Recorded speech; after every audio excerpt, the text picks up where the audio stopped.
What is up, Earthnoids and Spacenoids? I am just a simple new type, and in this episode, we are returning to UC-0090 and the manga Return of Johnny Ridden. Last time, Hoover saved Ludwig and his U-boats from an attack near Jaburo. He recruits Ludwig's U-boat crew and begins building a fleet to chase Rimia and the Sangre Azul. Hoover came in and said, "I'm the main character now." This time, the gang will learn of the Sangre Azul's location. Char will test out the Musaka-class ship, and characters from the manga. The plot to Assassinate Gihren will be teased. So let's get into this.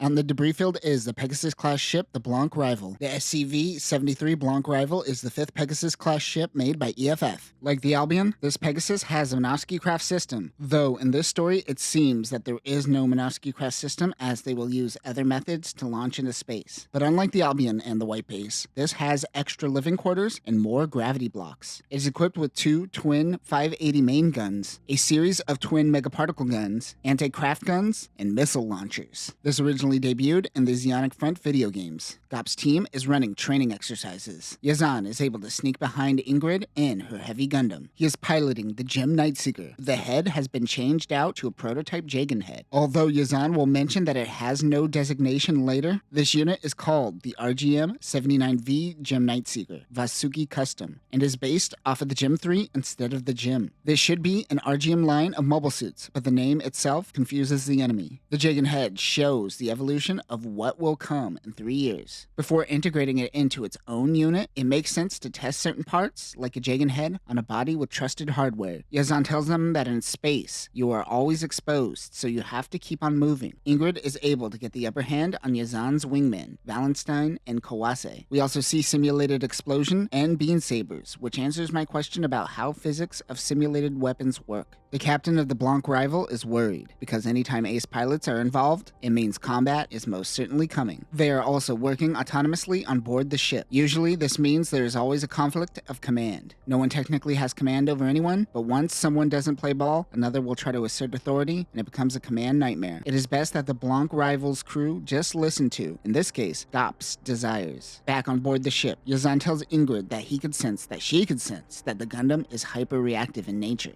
Don't look at her like that. That's the same look you gave to that pig before you killed it in Double Zeta. Uma Lightning is angry at Jacobius' presence. Also, damn, I know Gundam artists love butt shots, but make it look real. That wedgie is deep in there. I can't be comfortable. Poor Emma. Jacobius and Uma bicker back and forth, but Led says that they have to work as a platoon. Uma says me and Johnny on the same platoon? Oh my god, oh my god, oh my god, it's happening. Led tells him to calm down. Jacobius reintroduces himself and wonders if he should call Led Johnny. Led says, "I will kill you." Cristobal and Emma are amazed that Jacobius is willing to take orders from this Johnny. Rimia wakes up in her bed to beautiful weather. Her sister tells her that breakfast is ready. She asks why she causes so much trouble for the people around her. The house changes to the jungles of Jaburo. She sees Led and Uma as her sister becomes a dark presence. She wakes up. It was all a dream. She instantly tries to get the main power reactivated. She wished she took her studies in fusion reactors seriously when back in school. Oh, samesies. Siemens and his team and Gelgoog R types notice a fleet heading their way. Minovsky particles are spreading fast. It is Neo Zeon in an Indra and a Teve-class ship. They send out Bawoos. Even though they are technologically more advanced, Neo Zeon is acting like a bunch of amateurs and fall into the Chimera's trap. They fire, hitting the Teve-class ship's bridge. Siemens throws the beam chakram, which we didn't talk about during our breakdown of the Type R. This is a beam disc that the Gelgoog can throw at enemies. He chucks 2 at the Bawoo. They allow Neo Zeon to escape, giving them a warning about this sector. Their cover is blown, but it was bound to happen. Back at Sweetwater, the Indra commander apologizes to Char. He was expecting an attack from the Chimera Corps sooner or later. A Chimera Corps branded shield is stuck into the Teve-class ship. To Char, the Chimera Corps was created by Caecilia explicitly to oppose him. He could use this to his advantage. We get a moment between all of the engineering leads that Hoover brought together to help get the Nikaya back into the air. These engineers are specialized launch engineers that are taking great pride in this project, because this will be one of the last time large-scale funding for launches like this most likely happen. Things designed to be in space will be built in space, and everything else will have a Minovsky craft system requiring no propulsion systems. The age of launching crafts into space from Earth is over. However, the Nikaya is an Argama-class ship, and the OG Argama does have a Minovsky craft system. I'm pretty sure it has one in Zionic Front as well. I assume the Nikaya's Minovsky-Kraft system is damaged? Why else would they launch like this? Either way, these guys will have to find new work or retire after this. On the Blanc Rival, Yazan and Ingrid are talking about the biosensor when the captain comes to greet them. The captain looks at the heavy Gundam and says that this is the second time that he has had a Gundam on this ship. He says the first one was a prototype from the One-Year War. He is referring to Mudrock Gundam from Zeonic Front. Yazan tells him he is a veteran like he is. He mentions after the One-Year War, he got caught up with some idealistic people. He doesn't mention he was a Titan. Ha,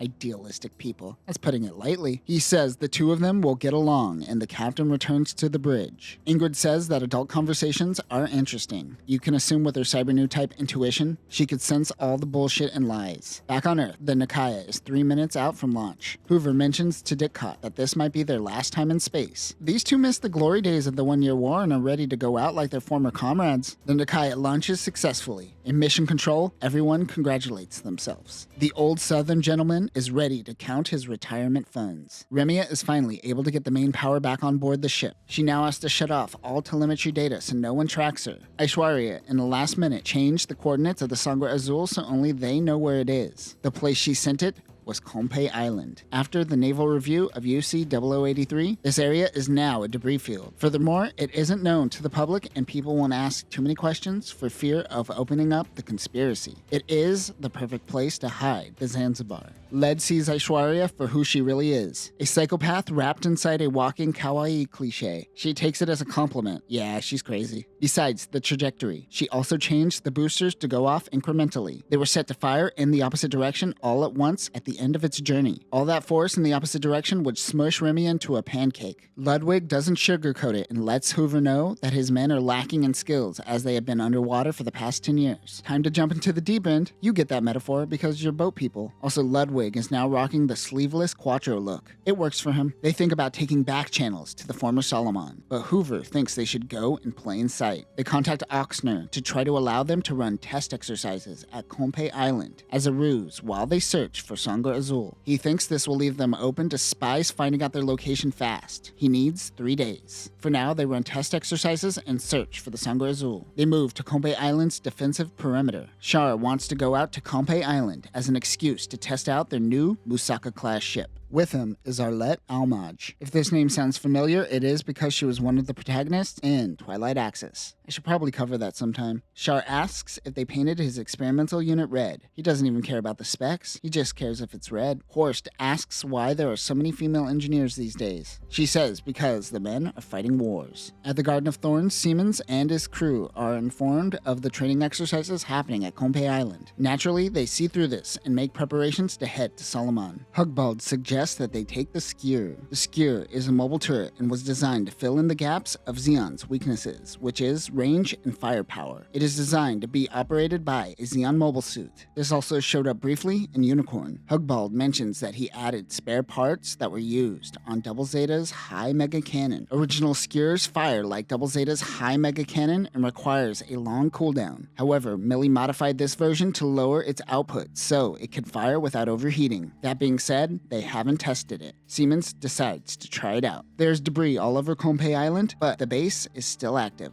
Oxner gets FSS clearance from Konpeito Island. The Konpeito Island commanders think that this is fishy, so they let them enter so they could leave ASAP. I'm just gonna look the other way. Hurry up and do your thing, says every EFF commander apparently. They will begin operation in 3 hours, where they will look like they are running exercises with Ludwig's Musais. Jacobius will work on phase 2 once they find the Sangre Azul. Led tells him to babysit Uma. Cristobal is doing this because he has some relationship to Rimia, or at least the Greenwoods. However, him and Emma are going to spend this time before the mission trying to figure out if Led is really Johnny Ridden. Meanwhile, the captain of the Blanc Rival notices light from Konpeito Island. He noticed FSS official request and thinks it is them. Yazan asks the captain of his opinion. The two men seem to be on the same page, and they change course for Konpeito Island. The captain gets in contact with Phileas Stream. He was a part of Eric Manfield's elite guard unit and defended against the Capitol Defense coup. For more information on Phileas, check out our coverage of the plot to Assassinate Gihren. It's such a good read. Leopold Fieseler smuggled them off Side 3, where they worked at Anaheim Electronics and eventually helped Karaba. Gaius Zamella is also with him, who was at Side 3 at the end of the war. They are now a part of the Blanc Rival mobile suit team. The captain tells him to change course for Konpeito Island. Yazan preps the team for launch. He tells Ingrid that they are doing another training exercise, but this time they're using live rounds. And that will do it for this episode. The battle at Jaburo just finished, but we are already rushing into a new battle at Konpeito Island as everyone once again converges on the Sangre Azul. Despite Uma being a very loyal comrade, Johnny still doesn't trust him. It seems that Cristobal and Emma feel the same way about lead. Next time, they will begin their search for the Sangre Azul within the debris. Uma pilots the Gihren Eos, and Gop's team and Shar join in the fun. But that will do it for now, new types. Sometimes it's best to not tell people about your past fascism. Yeah, just keep that to yourself. Peace.